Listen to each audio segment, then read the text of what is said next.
किसान भाइयों नमस्कार। किसान भाइयों, मैं हूं दिनेश। कार्यक्रम है कृषि दर्शन। किसान भाइयों, इस समय है कृषि विज्ञान केंद्र झाबुआ में। किसान भाइयों, झाबुआ ज़िले में कार्बनिक की मात्रा निरंतर कम होती जा रही है। इससे फसलों को जो पोषक तत्व मिलना चाहिए वो नहीं मिल रहे हैं। इस असमर्थता को दूर करने के लिए हमारे किसान भाइयों को क्या करना चाहिए? इसके लिए हमारे किसान भाइयों को प्राकृतिक खेती करना चाहिए, जिससे वो पोषक तत्व उनकी फसलों को मिलेंगे, जिससे भरपूर उत्पादन हमारे किसान भाई प्राप्त कर सकते हैं। इन तमाम बातों की जानकारी देने के लिए आज हमारे साथ हैं कृषि विज्ञान केंद्र झाबुआ के कृषि वैज्ञानिक डॉक्टर विनय कुमार सिंह जी। डॉक्टर साहब, आपका कार्यक्रम में स्वागत है। Thank you. डॉक्टर साहब, सबसे पहले आप हमें ये बताएं कि ये प्राकृतिक खेती क्या है और इसकी मात्रा झाबुआ में क्यों कम है? अब मैं बताना चाहूँ किसान भाई सभी को नमस्कार हमारा, और मैं ये बताना चाहूँगा कि चूँकि प्राकृतिक खेती का बहुत ही आवश्यक हो गया है हमारे झाबुआ ज़िले के किसानों के लिए, क्योंकि चूँकि हमारे मिट्टी हमारी काफ़ी अंडुलेटिंग है, ऊबड़ खाबड़ है, इसमें कार्बनिक की मात्रा बहुत कम है और लगातार केमिकल फर्टिलाइज़र का यूज करते करते किसान भाई अपनी मिट्टी को ख़राब कर चुके हैं, जिससे कि पानी रोकने की क्षमता है, पोषक तत्वों को रोकने की क्षमता और देने की क्षमता कम होती जा रही है। रोग भी लगने की संभावना बढ़ती जा रही है। तो इन सब संभावनाओं को दूर करने के लिए हमें प्राकृतिक खेती पे आना बहुत ही आवश्यक हो गया है। क्योंकि प्राकृतिक खेती क्यों ज़रूरी है? क्योंकि हमारे पोषक तत्व ज़्यादा मात्रा में मिट्टी में होंगे, मृदा स्वस्थ होगी, उसमें बहुत सारे लाभदायक जीव होते हैं जो हमारी खेती के लिए लाभदायक होते हैं, उनकी संख्या को बढ़ाना है। इसलिए प्राकृतिक खेती आवश्यक है। और प्राकृतिक खेती करने से हमारे किसान भाई अपने खेत को लगातार लंबे समय तक स्वस्थ रख पाएंगे और ज़्यादा से ज़्यादा उत्पादन ले पाएंगे। क्योंकि हमें अपने मिट्टी को लंबे समय तक जीवंत रखना है तो प्राकृतिक खेती को अपनाना पड़ेगा। और प्राकृतिक खेती करने के लिए हमारे किसान भाइयों को कौन कौन सी विधाओं को अपनाना चाहिए? प्राकृतिक खेती करने के लिए हमारे किसान भाई जैसे कई तरह के विधाएं हैं हमारे पास। तो जैसे जीवामृत है, बीजामृत है, घनामृत है, ब्रह्मास्त्र है, निमास्त्र है, इन सब चीज़ों का यूज करें प्राकृतिक रूप से बना करके। जैसे बीजामृत की बात है तो बीजों का शोधन करके बीजामृत बनाएंगे हम। इसमें चूँकि गाय का गोबर जैसे 10 किलो ले लिया, गोमूत्र ले लिया और थोड़ी सी पेड़ के नीचे की मिट्टी जो माइक्रो ऑर्गेनिज्म युक्त हो उसको लेके एक साथ मिला दिया और 8-10 दिनों तक उसको घड़ी की सुई की दिशा में चलाते रहेंगे तो हमारा मटेरियल तैयार हो जाएगा, माइक्रोब्स डेवलप हो जाएंगे। उसको बीज के साथ मिला करके और अच्छी तरह से थोड़ा सा हल्के उसमें सुखा लें धूप में, और उसके बाद बुआई करें तो बीज से होने वाले जो रोग होते हैं वो दूर हो जाएंगे और पोषक तत्वों की मात्रा भी साथ साथ उनको मिलेगी। तो वहाँ पे क्योंकि बहुत ही अच्छी जर्मिनेशन अच्छा होगा और हमारी मृदा भी स्वस्थ रहेगी और बीज का जर्मिनेशन भी अच्छा होगा। पहली चीज़ ये है। दूसरी चीज़ है जीवामृत है। जीवामृत भी बनाते हैं जिससे कि हम गोबर है हमारा 10 किलो गोबर ले लिया, उसमें गोमूत्र ले लिया 10 लीटर और 2 किलो गुड़ ले लिया, बेसन 2 दाली फसलों का बेसन ले लिया, इन और मिट्टी ले लिया 1 किलो, सबको मिला करके 8-10 दिनों तक हम घड़ी की सुई की दिशा में घुमाते रहते हैं तो हमारा मटेरियल प्रिपेयर हो जाता है बिल्कुल। और उसको हम अपने फसलों पे छिड़काव के लिए या तो हम ड्रिप के माध्यम से करें या स्प्रे द्वारा करें या खेतों में डायरेक्ट डाल के। हमारे प्राकृतिक खेती के अवयव की बात मैं कर रहा था, जैसे बीजामृत की बात हुई तो उसको बीजों के साथ मिला करके और लेप लगा करके हम बुआई कर देते हैं तो उससे फ़ायदा होता है कि हमारे माइक्रोब्स डेवलप हो जाते हैं और पोषक तत्व भी मिल जाते हैं और जर्मिनेशन हमारा अच्छा होता है और रोग लगने की संभावना कम हो जाती है। वहीं पे जीवामृत है तो तरल जीवामृत एक बनाते हैं, एक ठोस जीवामृत बनाते हैं। तो तरल जीवामृत में हमने बताया कि आप गोमूत्र है, गोबर है, बेसन है, गुड़ है और मिट्टी पेड़ के नीचे की या जड़ के पास की, उसको मिला के और 5-7 दिनों तक उसको भी हम छाया में रख के और हिलाते हैं और डेवलप कर लेते हैं उसमें माइक्रोब्स वगैरह, तो काफ़ी पोषक तत्व डेवलप हो जाते हैं। उसको हम ड्रिप के माध्यम से जैसे 3-4 लीटर 15 लीटर की टंकी में डाल के किसान भाई हमारे छिड़काव कर दें तो हमारे पोषक तत्व भरपूर फसलों को मिल जाते हैं और ग्रोथ और डेवलपमेंट अच्छी हो जाती है, फ्लावरिंग अच्छी होगी और फ्रूटिंग भी अच्छी होगी इससे। एक तो वो है हमारा लिक्विड के रूप में। दूसरा है घन जीवामृत जो कि थोड़ा सा सॉलिड रूप में बनाते हैं, तो उसमें हम गोबर ले लेते हैं और गोमूत्र ले लेते हैं, मिट्टी है, बेसन है, ये सबको मिला करके एक साथ और गीला करके बोरी से ढक देते हैं और छाया में 10 दिन के लिए रख लेते हैं। उसमें काफ़ी माइक्रोब्स डेवलप हो जाते हैं। इसको हम चाहें तो अपने खेतों में डायरेक्ट बीच में उसमें अपने रो के बीच में दे सकते हैं या खेत में डायरेक्ट छिड़काव कर सकते हैं। तो मिट्टी के साथ मिल करके सारे पोषक तत्व पूरे खेत में फैल जाते हैं और हमारी दूसरी फसल के लिए भी वो लाभदायक होते हैं और जो फसल खड़ी है उसमें तो लाभ पहुंचाते ही हैं, साथ साथ फ्यूचर के लिए भी, नेक्स्ट फसल के लिए वो काफ़ी फायदे देते हैं। और साथ साथ जैसे कीड़ों मकोड़ों के लिए है, ब्रह्मास्त्र है, निमास्त्र है, इसका भी यूज करते हैं। जैसे निमास्त्र की बात आती है तो नीम की निबोली है, उसको पीस करके निबोली का यूज कर लें और वो एक हम बना लेते हैं घोल, उसका थोड़ा सा डाइजेस्ट कर देते हैं उसको 3-4 दिन के लिए घोल बना के, और निमास्त्र का हम छिड़काव करें तो बहुत सारे रस चूसक कीड़े मकोड़े होते हैं छोटे छोटे, उनको हम ख़त्म कर सकते हैं इससे। क्योंकि बाहर से केमिकल फर्टिलाइजर का यूज न करना पड़े तो निमास्त्र का यूज करके हम अच्छी तरह से फसलों को सुरक्षित कर सकते हैं। ऐसी ब्रह्मास्त्र की बात आती है तो ब्रह्मास्त्र में हम बहुत 3-4 तरह की पत्तियों का, ऑरेंज की है, अपने इस कई तरह की पत्तियां हैं जो कि सीताफल है, और इस तरह की 5-6 तरह की पत्तियों को हम पीस करके और पानी में 10 लीटर के बॉयल कर लेते हैं और उसमें गोमूत्र मिला करके और रख देते हैं 8-10 दिनों के लिए। लहसुन भी उसमें डालते हैं, मिर्ची भी डाल देते हैं, तंबाकू भी डालते हैं थोड़ा, तो सबको मिला के एक साथ और डेवलप कर लेते हैं। इससे हमारे जो बड़े कीड़े मकोड़े हैं फसलों में लगते हैं उनकी समस्या को हम दूर कर लेते हैं छिड़काव करके।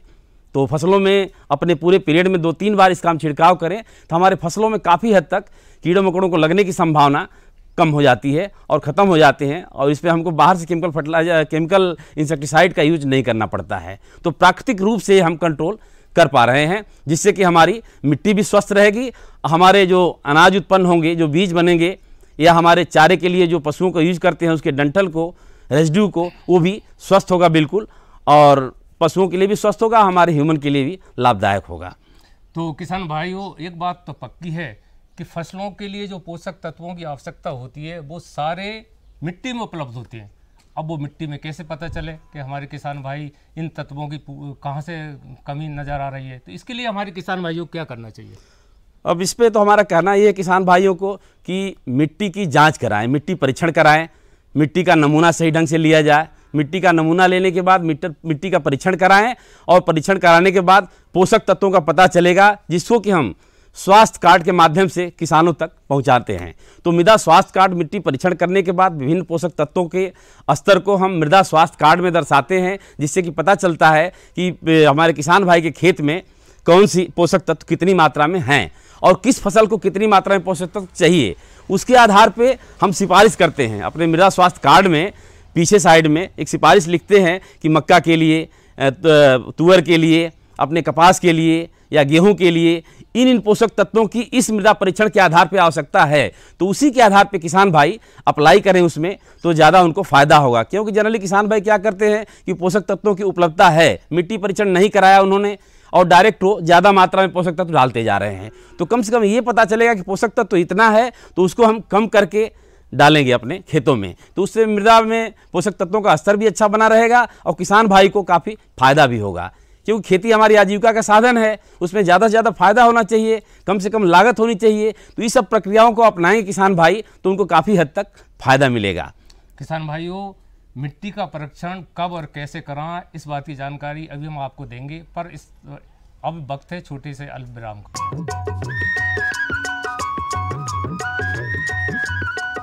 अरे सुन तो। मुझे क्या सुनाना चाहते हो? जो सुनाओ मेरी सौतन को। किसको? अरे वही तुम्हारा मोबाइल फोन जिससे सुबह शाम दिन रात चिपके रहते थे और कहते थे किसान कॉल सेंटर से बातें हो रही हैं। अच्छा ये बात है। हाँ, क्यों, क्या हुआ? अब बात नहीं होती क्या? अब तो झट से बात हो जाती है। संबंधी समस्याओं का अपनी भाषा में तुरंत हल पाने के लिए पूरे भारत में किसी भी फोन से हेल्पलाइन नंबर पर संपर्क करें। किसानों का दोस्त किसान कॉल सेंटर।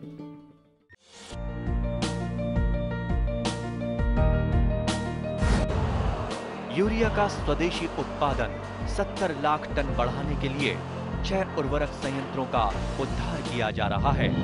FCIL के गोरखपुर, सिंदरी, तलचर और रामागुंडम संयंत्र, HFCL की बरौनी इकाई और BVFCL की नामरू फोर्थ। सोने पर सुहागा ये है कि देश में अब बनेगा सिर्फ नीम लेपित यूरिया, क्योंकि इससे होगा किसानों का फायदा ही फायदा।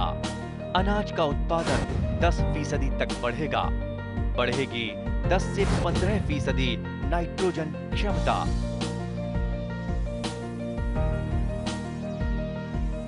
किसान भाइयों, अल्प विराम के बाद एक बार फिर आपका स्वागत है। किसान भाइयों, एक बात तो बिल्कुल ही पक्की है कि सारे पोषक तत्व जो हमारी फसलों को बढ़वा देते हैं वो मिट्टी में ही होते हैं। वो जब इनकी कमी हो जाती है तभी हमको खाद या फर्टिलाइजर के रूप में मिट्टी में ही मिलाना पड़ता है, तब अच्छी फसल होती है। हम डॉक्टर साहब से जानना चाहेंगे कि मिट्टी परीक्षण कब और कैसे कराएं? मिट्टी परीक्षण का सबसे उपयुक्त समय है फसल की कटाई के बाद। कभी भी फसल लगी हुई है उसमें मिट्टी का परीक्षण करने के लिए नमूना न लें, क्योंकि फसलों में लगातार फर्टिलाइजर का या ऑर्गेनिक मैन्योर का हो या प्राकृतिक खेती के रूप में जो भी प्रोडक्ट हम डाल रहे हैं उसका उपयोग करते हैं। यदि उस समय नमूना लेंगे तो हमारे पोषक तत्वों का स्तर सही ढंग से पता नहीं चल पाएगा, उसमें लगेगा कि हमारे पोषक तत्व बहुत मात्रा में मौजूद हैं। इसलिए हमेशा फसल की कटाई के बाद 8-10 दिन कटाई के बाद आप मृदा नमूना चूँकि रैंडम विधि से 1 एकड़ खेत में 5-6 जगहों से रैंडमली 30 सेंटीमीटर गहराई से भी शेप आकार में काट करके मिट्टी को निकाल के बाहर कर दें और ऊपर से नीचे तक 30 सेंटीमीटर तक मिट्टी को काट के गिराएं, उस मिट्टी को लेके एक जगह रख लें। इस तरह 1 एकड़ में 5-6 जगह से नमूना लेके एक जगह रख लें, उसको मिक्स करके और 4 भागों में बांट दें उसको, उसमें से एक भाग को ले लें और मिक्सिंग करके एक उसका रिप्रेजेंटेटिव नमूना तैयार हो गया। और इसको लेबल लगा करके किसान भाई अच्छी तरह से कि किसान का नाम, खेत का चिन्ह कोई हो, खसरा नंबर हो, ये सब इस तरह से कौन सी फसल लगाएंगे, कौन पिछली फसल लगाई गई थी, तो ये सारे इन्फॉर्मेशन उसमें दर्ज करके और किसान भाई मृदा परीक्षण प्रयोगशाला जिले की ले जाएं या कृषि विज्ञान केंद्र में हमारे ले आएँ, तो उसकी हम जांच करके और उनको देंगे मृदा स्वास्थ्य कार्ड बना करके और सिफारिश करके कि कौन सी फर्टिलाइजर कितनी मात्रा में देने हैं, तो ये उनको फ़ायदा होगा। डॉक्टर साहब, जो किसान भाई हमारे दूरस्थ अंचलों में रहते हैं, जो आपके केंद्र तक भी संभवतः नहीं पहुंच पाते हैं सभी किसान, तो उन्हें स्थानीय तौर से किससे संपर्क करना चाहिए?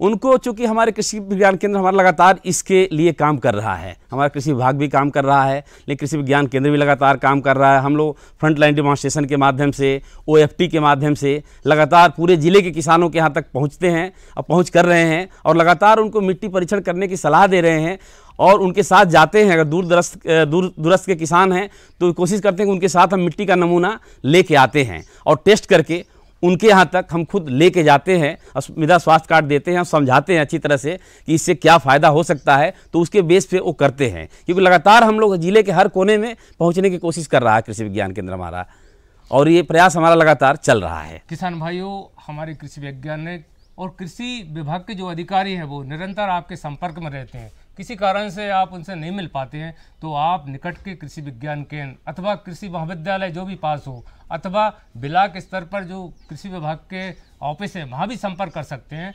वहाँ से आप उनको मिट्टी परीक्षण की पूरी जानकारी ले सकते हो। मिट्टी परीक्षण अवश्य कराएं, क्योंकि इससे लागत भी कम होती है, उत्पादन भी अधिक आता है। डॉक्टर साहब, कैसे आता है, लागत कम कैसे होती है? ये तो मैं कहना चाहूँगा, एक और चीज़ छूट गई थी कि जैसे अपने 3 साल में मिट्टी का परीक्षण जरूर कराएं। हर तीसरे चौथे साल उसको रिपीट करें उस खेत का, भले ये खेत में आज कराए तो 3 साल बाद अवश्य एक बार और करा लें। और दूसरी चीज़ है कि अपने चूँकि मिट्टी का परीक्षण कराएं लगातार किसान भाई, और मिट्टी का परीक्षण कराने के बाद उसमें क्या पोषक तत्वों की कमी है उसको प्रकृति द्वारा प्रदत्त जो भी ऑर्गेनिक फार्मिंग के द्वारा या वर्मी कंपोस्ट हमारा हो रहा है उसको अपने खेतों में मिलाएं, जिससे कि पोषक तत्वों का स्तर बढ़ेगा। और प्राकृतिक खेती का उपयोग साथ साथ हम कर ही रहे हैं, तो इससे हमारा काफ़ी हद तक लेवल बैलेंस हो जाएगा, जिससे कि हमारे पोषक तत्व बने रहेंगे, हमारे पौधों को अच्छे ढंग से मिलेंगे। तो ये सब हमारा कहना था इस तरह का। और जी डॉक्टर साहब, जैसे कि आपने हमारे किसान को स्वास्थ्य कार्ड दे दिया, तो ये स्वास्थ्य कार्ड जो होता है ये कब तक वैध होता है? ये स्वास्थ्य कार्ड 3 साल तक वैध होता है। ये हम मान के चलते हैं कि 3 साल तक कोई बहुत चेंजेस नहीं होते हैं अपने मिट्टी में, ऑर्गेनिक कार्बन की मात्रा हो, नाइट्रोजन की है, फास्फोरस की है, पोटास है, जो calcium, magnesium, copper, manganese, zinc, iron. चूँकि मुख्य रूप से चूँकि NPK, नाइट्रोजन, फास्फोरस, पोटास 3 पोषक तत्व हैं जो कि ज़्यादा मात्रा में आवश्यक होते हैं।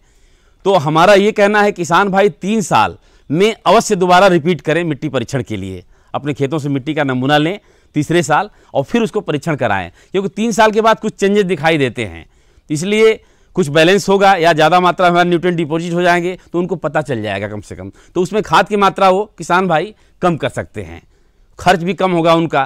तो इसलिए हमारा ये लगातार कहना है किसान भाइयों से कि आप 3 साल में मिट्टी का नमूना और मिट्टी परीक्षण के लिए अवश्य रिपीट करें। किसान भाइयों, हमारे कृषि वैज्ञानिक, हमारे कृषि विभाग के अधिकारी निरंतर इस बात के लिए प्रयासरत कर रहे हैं कि हमारे किसान भाइयों का उत्पादन अधिक से अधिक कैसे बढ़े, कम लागत कैसे हो, कम सिंचाई में अधिक पैदावार कैसे लें। इसके लिए निरंतर आपको कृषि विभाग के अधिकारी या कृषि विज्ञान केंद्रों से जाकर भी संपर्क करना चाहिए। डॉक्टर साहब, अंत में हम आपसे ये जानना चाहेंगे कि प्राकृतिक खेती और कार्बनिक खेती में क्या अंतर है?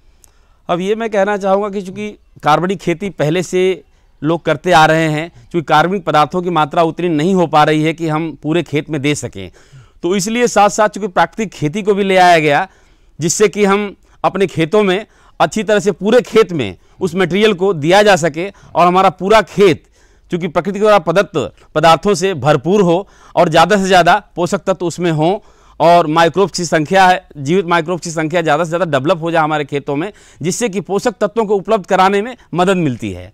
बहुत सारे माइक्रोब्स ऐसे हैं कि पोषक तत्वों को उपलब्ध कराते हैं, या अपने केचुआ है हमारा, तो उसकी चूँकि हमारा मित्र है किसानों का, तो इसलिए उनकी संख्या भी बढ़ती है। तो इन सब प्राकृतिक खेती को करने से तो ये सब चीज़ बढ़ती है। ऑर्गेनिक फार्मिंग और ऑर्गेनिक खेती और प्राकृतिक खेती में बेसिक अंतर यही है कि इसमें हम बहुत सारे मटेरियल को सॉलिड रूप में अपने खेतों में डालते हैं, लेकिन प्राकृतिक खेती में हम थोड़ा सा दूसरे तरीके से मेंटेन करने की कोशिश करते हैं, जिससे कि पूरे ज़िले में कवर हो सके।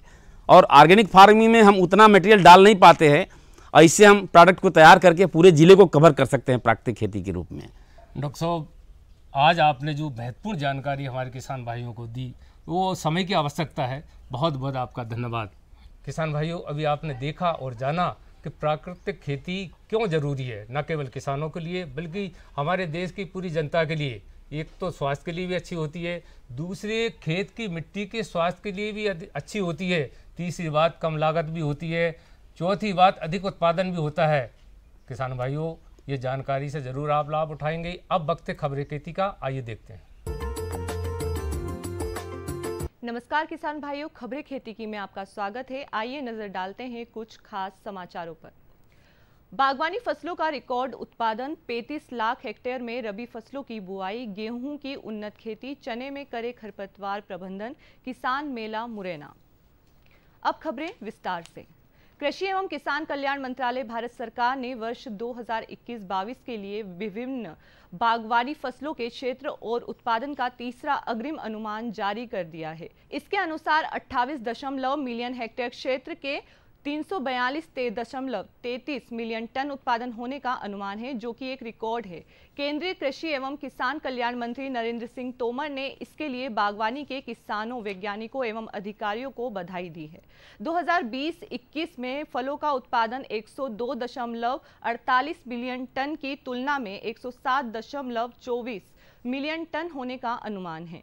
2020-21 में सब्जियों का उत्पादन 200.45 मिलियन टन की तुलना में 204.84 मिलियन टन होने का अनुमान वर्ष 2020-21 में प्याज का उत्पादन 26.64 मिलियन टन के मुकाबले 31.27 मिलियन टन होने का अनुमान है। 2020-21 में आलू का उत्पादन 56.17 मिलियन टन की तुलना में 53.39 मिलियन टन होने का अनुमान है।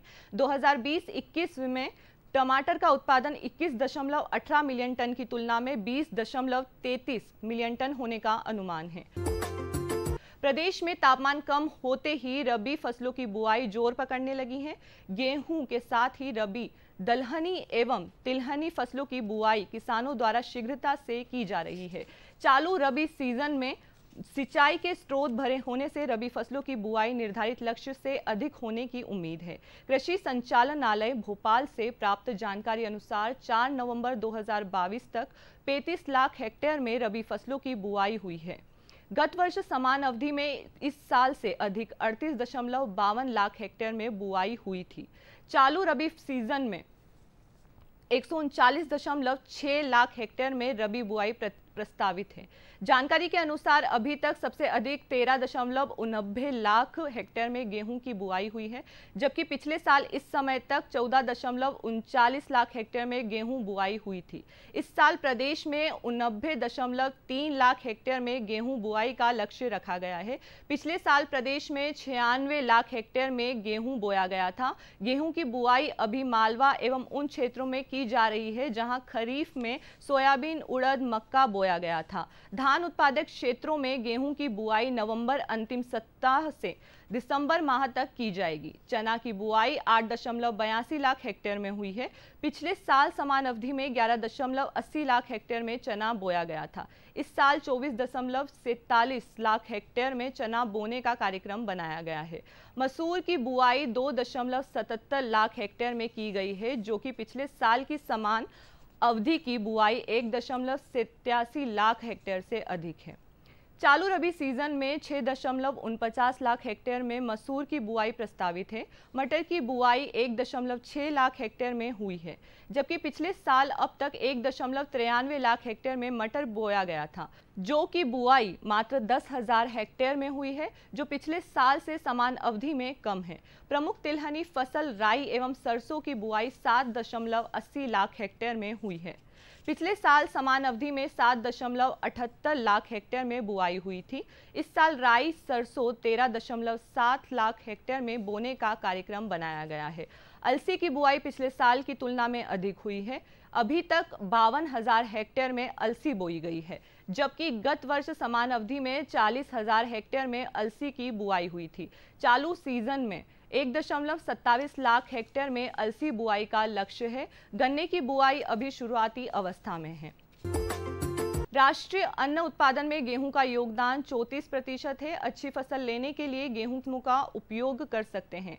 JW17, HI 1500, HI 1531, HW 2004, GW 322, GW 366, GW 273, Malav शक्ति, मालव कीर्ति, Malav Ratna, HI 8663, HI 8381, MP 4010, MP 3211, MP 3288, HI 1418, HD 2664, JW 1202, नवीन चंदोसी JW 1203 प्रमुख किस्में हैं, जिसमें असिंचित क्षेत्रों में समय से बुआई करने पर 25 किलोग्राम नत्रजन, 10 किलोग्राम फास्फोरस तथा 8 किलोग्राम पोटाश प्रति एकड़ की दर से आवश्यकता होती है, जिसमें बीज दर वर्षाधारित क्षेत्रों में 40 किलोग्राम प्रति एकड़ एवं संचित समय से बुआई 50 किलोग्राम प्रति एकड़ तक की जानी चाहिए। 2 सिंचाई उपलब्ध होने पर पहली सिंचाई 25 से 30 दिन बाद तथा दूसरी सिंचाई 70 दिन बाद की अवस्था पर करें। चने की फसल व खरपतवारों की प्रतिस्पर्धा अवधि 30 दिन तक रहती है। अतरू बुआई के 25 से 30 दिन बाद निंदाई कर खरपतवार निकालें ताकि नमी का ह्रास न हो। प्रथम निदाई बुआई के 20 से 25 दिन बाद व दूसरी निदाई 40 से 45 दिन की अवस्था पर करें, अथवा खेत तैयार करते समय बोने के पूर्व फ्लूक्लोरेलीन 45 EC 2 किलोग्राम अथवा बोनी के बाद तथा अंकुरण के पूर्व पेंडीमिथलिन 30 EC 3 लीटर को 600 से 700 लीटर पानी में मिलाकर प्रति हेक्टेयर के मान से भूमि में छिड़काव करने से खरपतवार प्रारंभिक अवस्था में नहीं जम पाते। तत्पश्चात 25 से 30 दिन की अवस्था पर निदाई करें। कृषि एवं किसान कल्याण मंत्रालय मध्य प्रदेश सरकार के सहयोग से मुरैना व 3 दिवसीय वृद्ध कृषि मेला एवं प्रदर्शनी आयोजित की गई है, जिसका शुभारंभ मुख्यमंत्री शिवराज सिंह चौहान के द्वारा और केंद्रीय कृषि एवं किसान कल्याण मंत्री नरेंद्र सिंह तोमर ने किया। इस दौरान केंद्रीय कृषि मंत्री एवं मुख्यमंत्री शिवराज सिंह चौहान ने प्रदर्शनी का अवलोकन भी किया और किसानों को विभिन्न योजनाओं के हित लाभ वितरित किए गए। कार्यक्रम को संबोधित करते हुए केंद्रीय कृषि मंत्री ने कहा कि 2014 से केंद्र में मोदी सरकार आने के बाद केंद्र की सरकार राज्य के साथ मिलकर काम कर रही है। ये कृषि मेला इसी का उदाहरण है। किसान बढ़ेगा तो देश बढ़ेगा कि प्रधानमंत्री की संकल्पना को कृषि मंत्रालय के साथ राज्य सरकार भी शिद्दत से काम कर रहा है। वहीं मुख्यमंत्री शिवराज सिंह चौहान ने कार्यक्रम को संबोधित करते हुए कहा है कि ये केवल कृषि मेला नहीं है, बल्कि ये खेती की आय दोगुनी करने का महायज्ञ है।